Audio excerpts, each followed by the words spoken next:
ఉన్నాయి సంఘటనలు జరిగినప్పుడు 10 మందిని కలిసి 10 రాష్ట్రాల్లోనూ కొవ్వొత్తులు పట్టుకొని ర్యాలీలు చేస్తున్నాం, నిరసనలు తెలియజేస్తున్నాం. మహా అయితే నిందితులకి బ్యానర్లు వేసి దిష్టి బొమ్మలు దగ్ధం చేస్తున్నాము, బాధితులు బొమ్మలు పట్టుకుని వీధి వీధి తిరుగుతున్నాం తప్ప ఇప్పటి వరకు ఏ కేసులో కూడా ఎట్లాంటి శిక్షలు పడట్లేదు.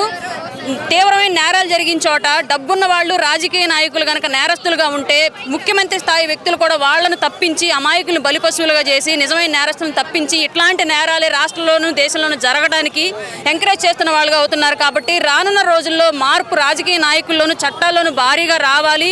ఎట్లాంటి వ్యక్తి తప్పు చేసినప్పటికీ కూడా వాళ్ళందరినీ శిక్షించేటువంటి చట్టాలు రావాలి. మనుషుల్లో ప్రధానంగా మార్పు రావాలి. మనవాడైనా సరే తప్పు చేస్తే నిర్మోహాటంగా అతను శిక్షించాల్సిందే.